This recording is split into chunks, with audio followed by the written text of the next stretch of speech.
નમસ્કાર વિદ્યાર્થી મિત્રો, ધોરણ 11 આપણું 13મું કાવ્ય આપણે અડધા કાવ્યની શરૂઆત કરી હતી ને અડધું કાવ્ય પણ ચાલી ગયું હતું. વિદ્યાર્થી મિત્રો, ફરી જ્યાં સુધી ચાલ્યું છે એના ઉપર એક નજર કરી લઈએ.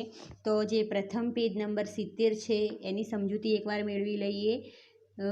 તો પહેલી જે 4 પંક્તિઓ છે એ આ પ્રમાણે છે કે યુદ્ધ પૂરું થયું ને અવાજ શાંત પડી ગયો, કલિંગનગર હાર્યું અને અશોક રાજાનો વિજય થયો.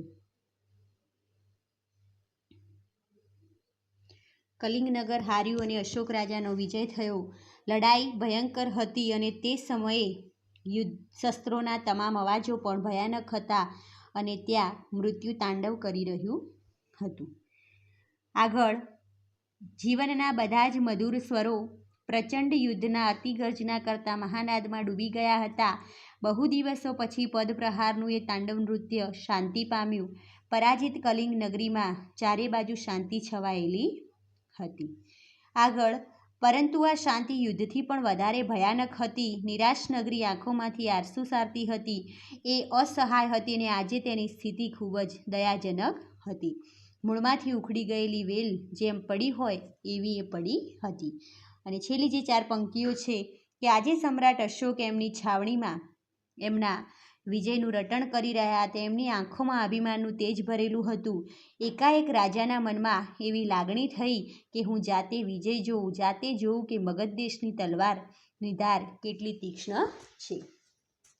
પેજ નંબર 71 ઉપર વિદ્યાર્થી મિત્રો જોઈએ તો પહેલી જે 4 પંક્તિઓ છે તો અભિમાનનું તેજ ગયું ને અંધકાર વ્યાપી ગયો, પરંતુ કલિંગ નગરીમાં આજે હતો એવો ફરક લગારે રહ્યો ન હતો. હૃદયમાં અને બહાર એક જ પુષ્કળ અંધકારને એ જુએ છે. એના પછીની જે 4 પંક્તિઓ છે કે પોતાની જીત જોવા જાતે જ રાજા અંધારામાં સ્મશાન જેવી નગરીમાં પ્રવેશ કરે છે. માર્ગમાં પ્રકાશ પાથરવા માટે એમણે કેટલાક મસાલચીઓને પણ સાથે લીધેલા છે. એના પછીની જે 6 પંક્તિઓ છે કે ત્યાં બીજું કોઈ ન હતું. રાજા અને સૌ મસાલચીઓ એ રસ્તેથી શબોની વચમાં થઈ અને આગળ નીકળે છે. રાજાની જીતની કથા આખી નગરીમાં, રાજમાર્ગોમાં અને મહોલ્લાઓમાં શબોના શબ્દોથી લખાઈ છે. રાજા ડાબી અને જમણી એમ બંને બાજુએ નજર ફેરવી અને જુએ છે. જેમ જેમ એ એનો અર્થ ઉકેલે છે તેમ તેમ એમના અંતરમાં જીતનો સાચો અર્થ એમને સમજાઈ જાય છે.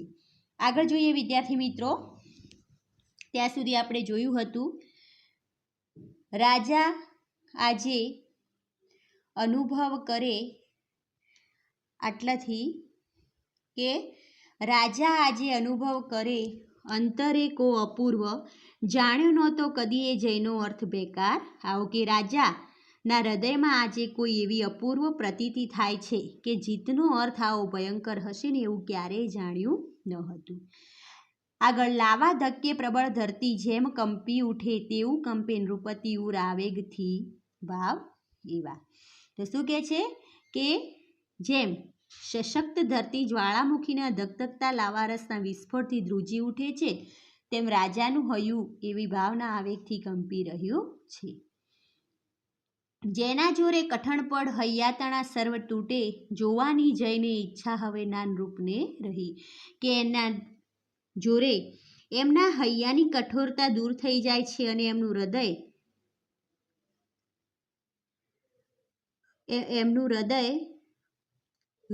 નરમ પડી જાય છે. હવે રાજામાં એ જીતને જોવાની ઈચ્છા રહી નથી. ઉર કે આંખ તેની આ શકે ના જીતને સહી ક્ષણાર્ધ પાય થંભ્યાને પડ્યું ચિત્ત વિમાસણી.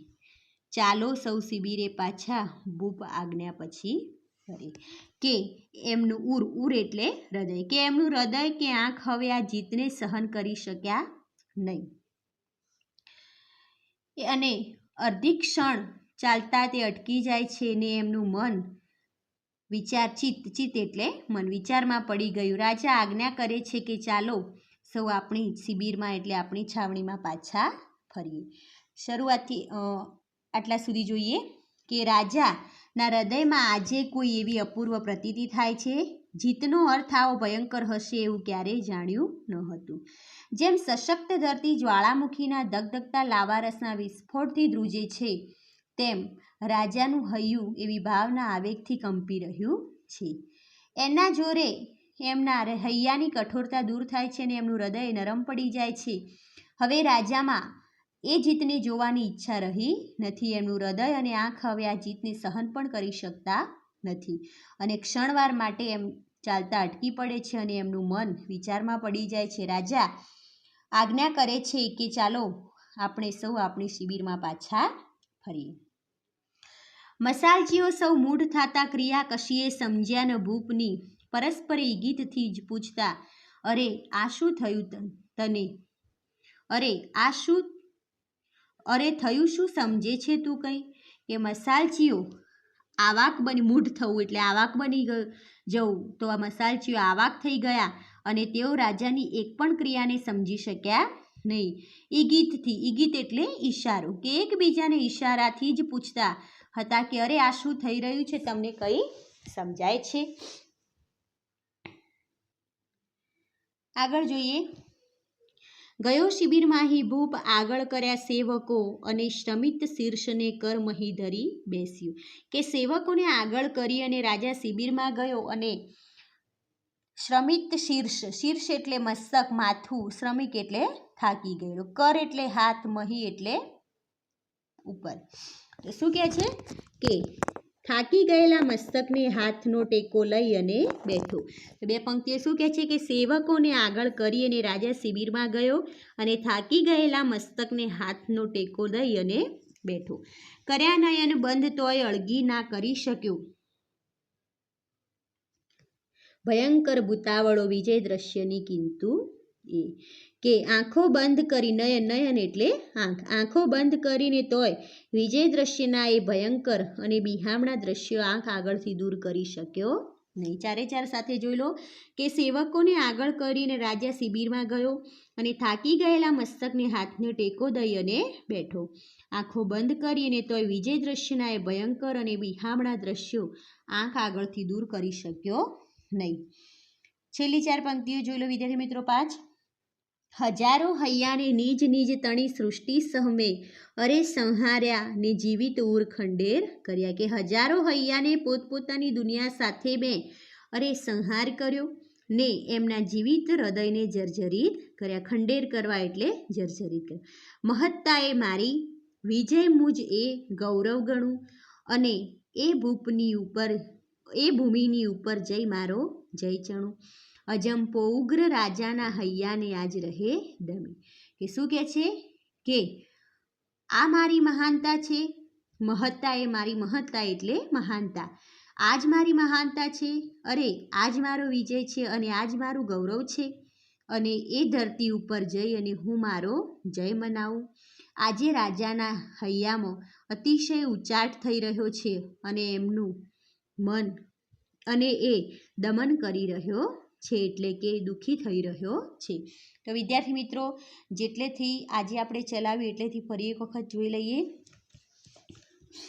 કે રાજાના હૃદયમાં આજે કોઈ એવી અપૂર્વ પ્રતીતિ થાય છે કે જીતનો અર્થ આવો ભયંકર હશે એવું મેં ક્યારેય જાણ્યું નહોતું. જેમ સશક્ત ધરતી જ્વાળામુખીના ધગધગતા લાવારસના વિસ્ફોટથી ધ્રુજી ઉઠે છે, તેમ રાજાનું હૈયું એવી ભાવનાના આવેગથી કંપી રહ્યું છે. એના જોરે એમના હૈયાની કઠોરતા દૂર થાય છે અને એમનું હૃદય નરમ પડી જાય છે. હવે રાજામાં એ જીતને જોવાની ઈચ્છા રહી નહીં. એમનું હૃદય કે આંખ હવે આ જીતને સહન કરી શક્યા નહીં અને અડધી ક્ષણ ચાલતાય અટકી ગયા અને એમનું મન વિચારમાં પડી ગયો. રાજા આજ્ઞા કરે છે કે ચાલો આપણે સૌ આપણી છાવણીમાં પાછા ફરીએ. આગળ જોઈએ. મસાલજીઓ આવાક થઈ ગયા અને તેઓ રાજાની એક પણ ક્રિયાને સમજી શક્યા નહીં. એકબીજાને ઈશારાથી જ પૂછતા રહ્યા કે અરે આ શું થઈ રહ્યું છે, તમને કંઈ સમજાય છે? સેવકોને આગળ કરી અને રાજા શિબિરમાં ગયો અને થાકી ગયેલા મસ્તકને હાથનો ટેકો દઈ અને બેસી ગયો. આંખો બંધ કરી અને તોય વિજય દ્રશ્યના એ ભયંકર અને બિહામણા દ્રશ્યો પોતાની આંખ આગળથી દૂર કરી શક્યો નહીં. છેલ્લી 4-6 પંક્તિઓ. હજારો હૈયાને પોતપોતાની દુનિયા સાથે મેં અરે એમનો સંહાર કર્યો, એમનો જીવ એમના હૃદયને જર્જરિત કર્યા. શું આજ મારી મહાનતા છે? શું આજ મારો વિજય છે? શું આજ મારું ગૌરવ છે? અને આ ધરતી ઉપર જઈ અને હું મારો વિજય મનાવું. આજે રાજાને હૈયામાં અતિશય ઉચાટ થાય છે અને દમન કરી રહ્યા છે, એટલે કે દુઃખી થઈ રહ્યા છે. પેજ નંબર 72 ઉપર જોઈએ વિદ્યાર્થી મિત્રો.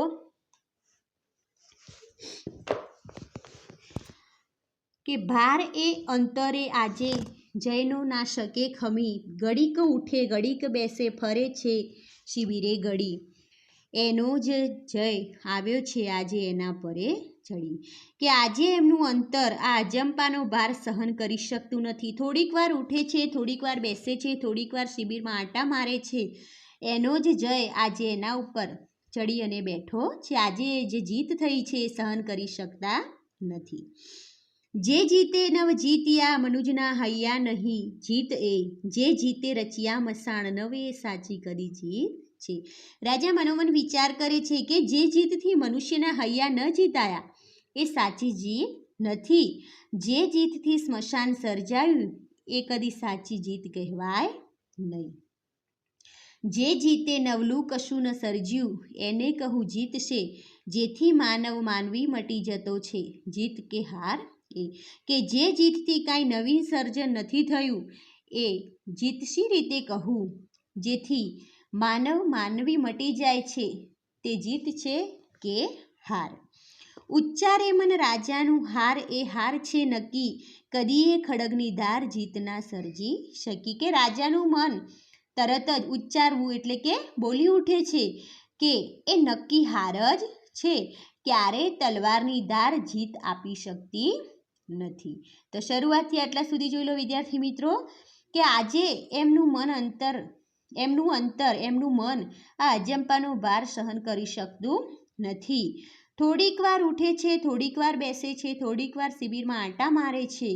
એનો જ જય આજે એના પર ચડીને બેઠો છે. આજે જે જીત થઈ છે એ જીત સહન કરી શકતા નથી. જે જીતથી મનુષ્યના હૈયા ન જીતાયા એ સાચી જીત નથી. જે જીતથી સ્મશાન સર્જાયું એ કદી સાચી જીત ન કહેવાય. જે જીતથી કંઈ નવીન ન સર્જાયું એ જીત શી રીતે કહી શકાય, જેથી માનવ માનવી બનતો મટી જાય છે એ જીત કે હાર. રાજાનું મન તરત જ બોલી ઉઠે છે કે નક્કી હાર જ છે, ક્યારેય તલવારની ધારથી જીત મળતી નથી, ક્યારેય તલવારની ધાર જીત આપી શકતી નથી. નથી વિસ્તારવી સત્તા ખડગની જીત ના ચહું, મારે તો માનવી કેરા હૈયાને અપનાવવું, હૈયાની શક્તિથી કોઈ અન્ય શક્તિ નથી વળી, આજથી કર્મા મારા રહેશે ધર્મની છડી. કે રાજા કહે છે કે મારે સત્તા નથી વિસ્તારવી, હું તલવારથી જીત નથી ઈચ્છતો, મારે તો માનવીના હૈયા અપનાવવા છે, એટલે કે માનવોને મારા પોતાના બનાવવા છે. હૃદયની શક્તિથી બીજી કોઈ શક્તિ વળી એટલે કે મોટી નથી, અને આજથી મારા હાથમાં ધર્મની જ લાકડી રહેશે. ફરી આ 4 પંક્તિઓ સાથે જોઈ લો વિદ્યાર્થી મિત્રો કે રાજા કહે છે કે મારે સત્તા નથી વિસ્તારવી, હું તલવારથી જીત ઈચ્છતો નથી, મારે તો માનવીના હૈયા અપનાવવા છે, એટલે કે માનવીઓને મારે પોતાના બનાવવાના છે. હૃદયની શક્તિથી બીજી કોઈ શક્તિ મોટી નથી, મહાન નથી, અને આજથી મારા હાથમાં ધર્મની જ લાકડી રહેશે. આગળ જોઈએ. તમે હવે ખડગ રહો જ મ્યાનમાં, કલ્યાણમાં માનવના નકામા, ઓ ધર્મ આદેશ દિયો તમારો, ને એ જ થાશે બસ માર્ગ મારો. કે તલવારને કહે છે કે તમે તો હવે મ્યાનમાં જ રહો. મ્યાન એટલે તલવારને મૂકવાનું જે ખોખું હોય ને એને શું કહેવાય? ખોખું એટલે કે તલવારના આકારનું જે કેવું પડખું આવે છે એને શું કહેવાય? મ્યાન. તો તલવાર તમે હવે મ્યાનમાં જ રહો, તમે માનવીના કલ્યાણ માટે નકામા છો. અને ધર્મને આદેશ કરે છે કે ઓ ધર્મ તમે મને આદેશ આપો, અને બસ એ જ હવે મારો સાચો જીવન માર્ગ થશે. છેલ્લે 2 પંક્તિઓ. પૂર્વમાં તેજ કેરી ત્યાં દેખાઈ નવ મંજરી, રાયના અંતરે શ્રદ્ધા લવા તેજ સંચરી. કે આટલો એ બસ વિચાર કરે છે અને ત્યાં તો પૂર્વ દિશામાં તેજની નવી મંજરી એટલે કે કૂંપળો દેખાઈ. રાજાના અંતરમાં શ્રદ્ધા નવા તેજ લઈ અને આગળ વધી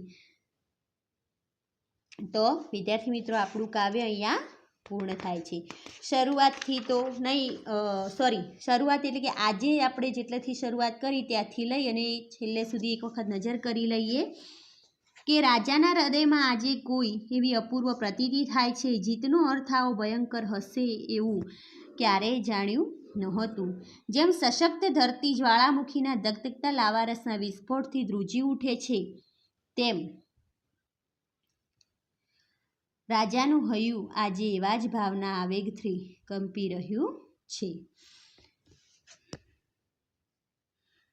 એના જોરે એમના હૈયાની કઠોરતા દૂર થાય છે અને એમનું હૃદય નરમ પડી જાય છે. હવે રાજામાં એ જીતને જોવાની ઈચ્છા રહી નથી. એમનું હૃદય કે આંખ હવે આ જીતને સહન કરી શક્યા નહીં.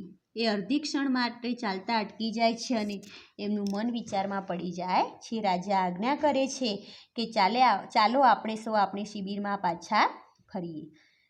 મસાલજીઓ આવા થઈ ગયા અને તેઓ રાજાની એક પણ ક્રિયાને સમજી શક્યા નહીં. એકબીજાને ઈશારાથી પૂછતા રહ્યા કે આ શું થઈ રહ્યું છે, તમને સમજાય છે કંઈ? સેવકોને આગળ કરીને રાજા શિબિરમાં ગયો અને થાકી ગયેલા મસ્તકને હાથનો ટેકો દઈ અને બેઠો. આંખો બંધ કરે ને તોય વિજય દ્રશ્યના એ ભયંકર અને બિહામણા દ્રશ્યો પોતાની નજર આગળથી દૂર કરી શક્યો નહીં. હજારો હૈયાને પોતપોતાની દુનિયા સાથે મેં અરેસેનો સંહાર કર્યો. એમના જીવિત હૃદયને મેં જર્જરિત કરી નાખ્યા. આ મારી મહાનતા છે? શું આજ મારો વિજય છે અને શું આજ મારું ગૌરવ ગણાય? એ ધરતી ઉપર જઈ અને શું હું મારો વિજય મનાવું? આજે રાજાને હૈયામાં અતિશય ઉચાટ થઈ રહ્યો છે અને તેઓ દુઃખી થઈ ગયા છે. છેલ્લું પેજ વિદ્યાર્થી મિત્રો. આજે એમનું અંતર આ અજંપાનો ભાર સહન કરી શકતું નથી. થોડીક વાર ઉઠે છે, થોડીક વાર બેસે છે અને થોડીક વાર શિબિરમાં આંટા મારે છે. એનો જ જય આજે એના ઉપર ચડી અને બેઠો છે. આજે એ પોતાની જીતનો ભાર સહન કરી શકતા નથી. જે જીતથી મનુષ્યના હૈયા ન જીતા એ સાચી જીત નથી. જે જીતથી સ્મશાન સર્જાયું એ કદી સાચી જીત કહેવાય નહીં. જે જીતથી કાંઈ નવીન સર્જાયું નથી એને જીત શી રીતે કહું? જેથી માનવ મટી જાય તે જીત છે કે હાર? રાજાનું મન તરત જ બોલી ઉઠે છે કે નક્કી હાર જ છે. ક્યારેય તલવારની ધાર જીત આપી શકતી નથી. રાજા કહે છે કે મારે સત્તા નથી વિસ્તારવી. હું તલવારથી જીત ઈચ્છતો નથી. મારે તો માનવીના હૈયાને અપનાવવાના છે. મારે તો માનવીને પોતાના બનાવવા છે. હૃદયની શક્તિથી બીજી કોઈ શક્તિ મોટી કે મહાન નથી. અને આજથી મારા હાથમાં ધર્મની જ લાકડી રહેવાની છે. તલવારને કહે છે કે તલવાર, તમે તો મ્યાનમાં જ રહો. તમે માનવીના કલ્યાણ માટે નકામા છો. ઓ ધર્મ, તમે મને આદેશ આપો. બસ એ જ હવે મારો જીવન માર્ગ થશે. ત્યાં તો પૂર્વમાં દિશામાં તેજની નવી કૂપળો દેખાઈ. રાજાના અંતરમાં શ્રદ્ધા નવા તેજ લઈ અને આગળ વધી. વિદ્યાર્થી મિત્રો, અગાઉના પાઠ અને કાવ્યની અંદર જે પ્રમાણે આપણે કવિ પરિચય લખતા હતા તો કવિ પરિચય માટે પહેલો જે ફકરો છે એ લખી દેવાનો. ત્યારબાદ શબ્દાર્થ અને જે સ્વાધ્યાય કાર્ય આપેલું છે એ સ્વાધ્યાય કાર્ય આપણે પરિપૂર્ણ કરવાનું રહેશે. ધન્યવાદ.